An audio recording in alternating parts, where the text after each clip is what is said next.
తాకట్లో ఉన్న మీ బంగారాన్ని విడిపించి ఆ రోజు ఆన్లైన్ రేటుకి కొంటాం. Sharma gold company. నమస్కారం, వెల్కమ్ టు సుమన్ టీవీ. నేను గీతాంజలి. ప్రస్తుతం మనతో పాటు ఉన్న అతిథి శ్రీ విద్యాపీఠం వ్యవస్థాపకులు. గత 45 సంవత్సరాలుగా శ్రీ విద్యా ఉపాసన చేస్తూ ఎంతో మందికి మంత్రోపదేశం చేసిన గురువు గారు శ్రీ గురు కరుణామయ్య. వారితో మాట్లాడి మరిన్ని విషయాలు తెలుసుకుందాం. గురువు గారితో మాట్లాడదాం. నమస్కారం గురువు గారు. నమస్కారం. చాలా సంతోషం, చాలా రోజులకి కలిసాం. మళ్ళీ 4 నెలలైందా? 4 నెలలు సుమారుగా అయి ఉండొచ్చు. వరలక్ష్మి వ్రతం అప్పుడు వచ్చారంతే, ఆ తర్వాత మళ్ళీ కలిసింది లేదు. చాలా మిస్ అయ్యాము. యూకే వెళ్ళాం. యూకే వెళ్ళారు. ఎలా జరిగింది ప్రయాణం? అన్నీ జరిగాయి, అద్భుతాలు అన్నీ జరిగాయి. అద్భుతాలు జరిగాయా? అమ్మవారి పరీక్షలు జరిగాయి. ఆ, సో ఎప్పుడు వెళ్ళినా కూడా యూకే అనేప్పుడు నిజం చెప్పొద్దు, నాకు ఇష్టం లేదు. ఎందుకంటే మన వాళ్ళని హింసించారు అనేది మర్చిపోలేకపోతున్నాను. ఆ కోహినూర్ పట్టుకెళ్ళి అక్కడ ఉంచుకోవడం, ఆ మ్యూజియంలో వెళ్తే వాళ్ళు కోహినూర్ శాంపుల్ 5 పౌండ్లు ఉంది, కొనుక్కుంటావా అన్నారు. అడిగేశాను, మా కోహినూర్ పట్టుకెళ్ళి మాకు శాంపుల్ అమ్మడానికి నీకు ఎంత ధైర్యం అది? అంచేత ఆ అడ్వర్సిటీ ఎలాగా కొంచెం ఉంది. మా అమ్మాయింది కనుక వెళ్ళాను. అక్కడ మీరు అడిగారుగా చెప్తున్నాను, శ్రీ విద్యలో ఉన్న లేక ఒక భగవంతుడి మీద భక్తి నమ్మకం ఉండి ఇంకేదీ కోరకుండా, నన్ను ఆల్రెడీ రక్షిస్తున్నావు, నన్ను రక్షించు అనకూడదు. రక్షిస్తేనే ఇలా మాట్లాడుతున్నావు, ఇలా ఉన్నామంటారా? ఇంకా ఎక్స్ట్రాగా రక్షించేదే ఉంది అనకుండా, ఒక పూజ చేయకపోతే ఉండలేను అన్న స్థితిలో అంత ప్రేమతో చేస్తే ఎటువంటి ఆపద వచ్చినా సరే, ఒకటి నాకే ఎందుకు వచ్చింది ఈ ఆపద అని అనుకో. అందరూ అనుకుంటారు నేను లలితా సహస్రం 5 సార్లు చదువుతున్నాను, నాకే ఎందుకు ఈ కష్టాలు. అది పర్లేదు, పక్క ఆవిడకి ఏం లేదు, ఆవిడ ఏం చేసి అది సాటిస్ఫై మెంటాలిటీ. ఆవిడ బాగానే ఉన్నారు, నాకే ఎందుకు వచ్చింది అనుకుంటారు. ఎప్పుడు అనుకోకూడదు. కర్మలన్నీ పరిపక్వడం అనేది వచ్చింది. మరి 46 ఏళ్ళ బట్టి చేస్తున్నారు. ఏమైందంటే అక్కడికి వెళ్ళాక అది వెదర్ చేంజ్ అంటారు, ఏదేమంటారు, నా ముక్కులో ఒక రక్తనాళం బద్దలైపోయి కుళాయిలో కారినట్టు రక్తం కారడం. ఏదో షూలేసి ఇలా వేసుకోవడానికి వంగాను, తీరాస్తే కారిపోతుంది. మొక్క పట్టుకుని అంబులెన్స్కి ఫోన్ చేస్తే వాళ్ళు వచ్చి నేను పట్టుకోవడం బదులు వాళ్ళు పట్టుకున్నారు. అంతే. 25 నిమిషాలండి. నిజంగా 71 ఏళ్ల వయసు వాడికి 25 నిమిషాలు అలా కారిపోతుంటే, ఇవన్నీ మళ్ళీ లోపలికి వెళ్ళి గంట కట్టుకుని బ్లడ్ క్లాట్స్ వామిట్ అయింది. అప్పుడు కూడా బాధను అనుభవించారా? అంటే కర్మ ఇలా ఉంటుంది అనింది, కానీ వెళ్ళిపోతాను భయపడ్డం కానీ ఏమి లేదు. మా పీఠం వాళ్ళకి ఫోన్ చేసి చెప్పాను, అసలు మంత్రజపం చేయండి అని.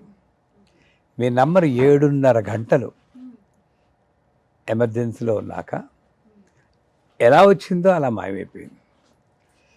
డాక్టర్లు ఒక స్టెథోస్కోప్ కూడా నా మీద పెట్టలేదు, ఒక మాత్ర ఇవ్వలేదు. అంటే ఏంటి, నిజంగా విచిత్రం. నాకు 20 నిమిషాలు రక్తం కారిపోయిందంటే ఎంత దీనా పడిపోవాలి. మాయమైపోయింది. ఎందుకు వచ్చిందని అంటే, ఎందుకో వచ్చింది, అది తగ్గిపోయింది కదా, మీరు వెళ్ళిపోండి అన్నాడు. అంతే. చెప్పొచ్చేది ఏంటంటే, ఇలాగా అనేక అనుభవాలు. అమ్మవారు అనుభవం ఇవ్వాలంటే ప్రత్యక్షమైన భక్త ఏమి నీ కోరిక అని అక్కర్లేదు అంటారు మీరు అప్పుడు. అవును, చిన్న చిన్న విషయాలే.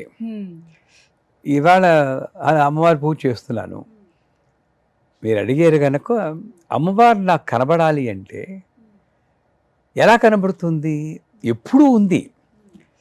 నా దృష్టి ఎక్కడో ఉండడం చేత పూజ మీద ఉండకుండా ఎంతసేపు అవుతుంది అనుకోవడం, ఏం కోరుకోవడం, ఇలా చాలా రకాలుగా డిస్ట్రాక్ట్ అవుతుండడం చేత పక్కనే కనబడుతున్న అమ్మవారిని మనం గుర్తించలేం. సో ఆవిడ ఎలా కనబడుతుందంటే, స్తోత్రం చదువుతున్నాం అనుకోండి. నేను మొన్న పీఠంలో అమ్మవారికి నీళ్లు పోస్తూ, చిన్న అమ్మవారు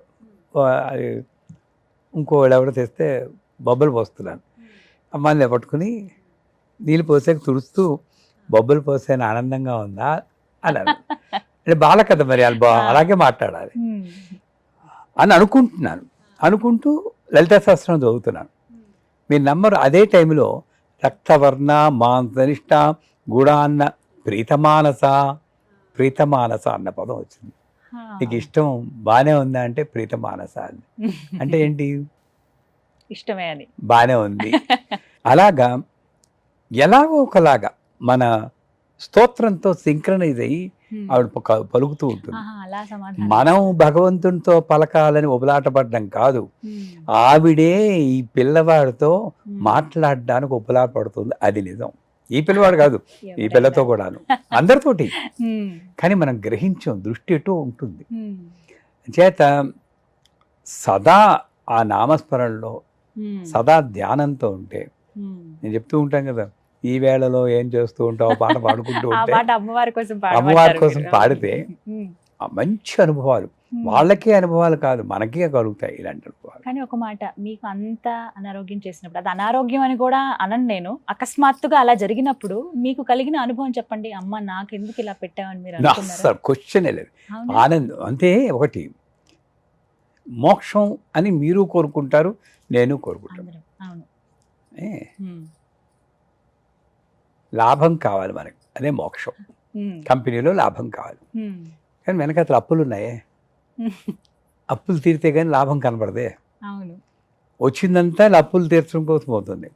నాకు ఇప్పుడే లాభం ఇయ్యి అన్నావంటే మొత్తం అప్పులన్నీ తీర్చేయడానికి చూస్తుంది. ఈ కర్మలే ఉంటాయి. అంచేత నాకు చిన్నప్పటి నుండి మా అమ్మ చెప్పడం వల్ల, మా గురువుగారు చెప్పడం వల్ల కర్మక్షయం అవుతుంది, ఈ కష్టాలు అవనండి, ఆరోగ్యం ఏదేమని అన్న భావన మాత్రం బలంగా పాడు. అంచేత నాకే ఎందుకు వచ్చింది, మనమేం స్పెషల్ ఏంటి? మీరు కబీరు, రామదాసు, తులసీదాస్తో కంపేర్ చేస్తే వాళ్ళు ఎంత బాధలు పడ్డారు. వాళ్ళు అంత చేస్తేనే, రామదాసు అంత పాడితేనే 18 ఏళ్ళు జైల్లో పెట్టించారు, టప్పిని కొట్టించారు. వాళ్ళకితో అసలు ఏం కంపేర్ చేస్తావు? నాకే ఎందుకు వచ్చిందంటే నువ్వేమిటి పెద్ద అని అంటుంది. చేత అసలు ఆలోచనే రాలేదు. కాకపోతే ఒక్కటి, పీఠం కట్టాలనుకున్నాను, ఏం చేస్తావో ఒక్క మాత్రం అనుకున్నాను. అంటే కట్టకుండా వెళ్ళిపోతానేమో అన్న ఒక ఆలోచన వచ్చి పీఠం కట్టాలనుకున్నా, ఏం చేస్తావో అనుకున్నాను, అంతే. అంతకుమించి ఏం లేదు. ఇంకా ఆ సంకల్పం మీ పట్ల ఇంకా చాలా ఉందండి, ఉందేమో, అది మాత్రం అనిపించింది. అంటే ఎలాంటి పరిస్థితి నుంచి అయినా బయటపడగలిగామంటే అది అమ్మవారి దయే ఖచ్చితంగా. అమ్మ ఉన్నట్టు నమ్మినారు కెడువదిల్లై అని అరవంలో ఉంది. నమ్ముకున్న వాళ్ళని ఆవిడ చేయవదలదు. ఎలా నమ్ముకోవాలి? నీట ముంచినా పాల ముంచినా నీదే భారం. వీళ్ళందరూ పాలల్లోనే ముంచాలనుకుంటారు. అందుకే ఈ భక్త ప్రహ్లాద్ సినిమాలో ఆ ప్రహ్లాదుని హిరణ్యకశిపుడు తోసేస్తారు వాళ్ళ అనుచరులు. నారాయణ నారాయణ నారాయణ అనుకుంటారు. మీరు ఆ సినిమా చూస్తే ఇలా పడిపోతూ ఉంటారు. అప్పుడు కూడా ఆగా నారాయణ అని మాందు, ఇంకా ఆల్మోస్ట్ భూమికి తగులుతాడంటే అప్పుడు అంత నమ్మకం. అలా ఉండాలి. అలా నమ్ముకుంటే ఎలాంటి పరిస్థితి నుంచి అయినా గట్టెక్కగలుగుతాం. మీలాంటి వాళ్ళకి కూడా ఇలా వచ్చాయంటే మేమేం అతిథులం కాదనిపిస్తుంది. ఇందాక చెప్పారు కదా, మీలాంటి వాళ్ళు మాలాంటి వాళ్ళు. శంకరాచార్యుల వారి మీద అగ్ని ప్రయోగం జరిగింది. అటువంటి వాడు అగ్ని ప్రయోగం ఆయనే తప్పించుకోలేకపోయారు. అంటే ఎలాంటి, ఇప్పుడు మీరు అన్నారు నీట ముంచినా పాల ముంచినా నీదే దయ, ఎలాంటి పరిస్థితుల్లోనైనా అమ్మ చెయ్యి వదలకుండా ఉంటే ఆమె ఇంకా గట్టిగా మనల్ని పట్టుకుంటుంది. నువ్వు ఏది ఇచ్చినా నాకు అనుగ్రహమే, నీకు ఆగ్రహం లేదు.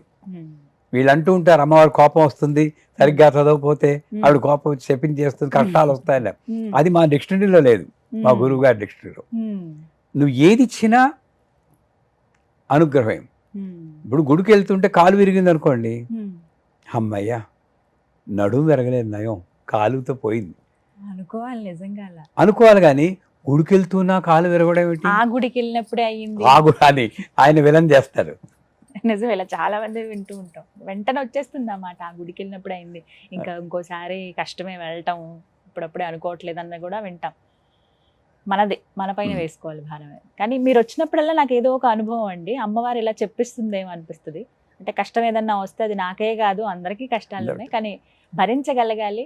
భరించేటప్పుడు నేను సంతోషం. పురాణాలు చదువుతాం కదండి, ఆ, రాముల వారిని, ఉమ్, కృష్ణుణ్ణి, ఉమ్, వాళ్ళందరినీ, ఈ చోకామేళ వీళ్ళందరిది ఒకసారి మననం చేసుకుంటాను. ఉమ్, ఎప్పుడైనా పొరపాటుని అది రావడానికి అటువంటి ఆలోచన రావాలంటే ఆయనకే చూడండి, రాముల వారి కథ తీసుకోండి, ఉమ్, విష్ణుమూర్తి అవతారం, పెళ్ళయింది, ఉమ్, 16 రోజులు పండవకుండా అడవులకు వెళ్ళాల్సి వస్తుంది. ఉమ్, పోనీ అక్కడైనా పోనీ వెకేషన్కి వెళ్ళినట్టు ఉన్నారా అంటే రావణాసుడు ఎత్తిపోతాడు. ఉమ్, దానికోసం నానా ఇది పడి ఆవిడని పోరాడి, కోర్స్ చెప్పుకుంటారు. మనం కలోక్యులుగా చెప్పుకుంటున్నాం కానీ విష్ణుమూర్తి మీద గౌరవం లేక కాదు, ఆయన మహానుభావుడు.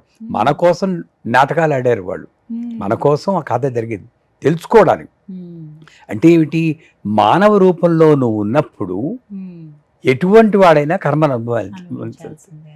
ఉమ్, సో ఆమె వెనక్కి తీసుకొచ్చారు. ఉమ్, ఎవరో ఏదో అన్నారని చెప్పేసి ఉమ్, ప్రెగ్నెంట్ అయిన ఈవిని పంపించేశారు. అడవులకు ఆ పంపిస్తారు. పిల్లలు పుట్టడం చూడలేదు, పిల్లలు పెరగడం చూడలేదు, ఏమీ చూడలేదు. ఉమ్, పోని చివరిలో వాళ్ళు నాన్నగారిని గుర్తుపెట్టి కలుస్తారు. ఉమ్, అప్పుడు భూదేవి ఎత్తుకు పడిపోయింది. ఉమ్, మరి ఇక్కడ ఈ స్టోరీలో ఇక్కడ ఎక్కడైనా సంతోషం అనేది కనిపించలేదు.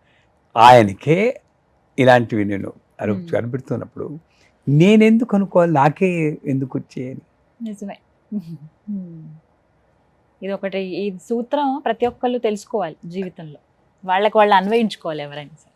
కానీ- ఏది జరిగినా కర్మక్షయం అవుతుంది అంతే. అంటే కర్మ నుంచి ఎవరు తప్పించుకోలేరు, అది మాత్రం మీ 100%. ద్వారా ఇంకొకసారి రుజువైంది అది. అది ఎవరైనా కానీ మీ అనుభవం అనేది నిజంగా చాలా మందికి ఒక కనువిప్పు లాంటిది. అమ్మని ఎప్పుడు చెయ్యి విడవద్దు అనేది మరొకసారి మీ మాటల ద్వారా తెలుసుకుంటాం.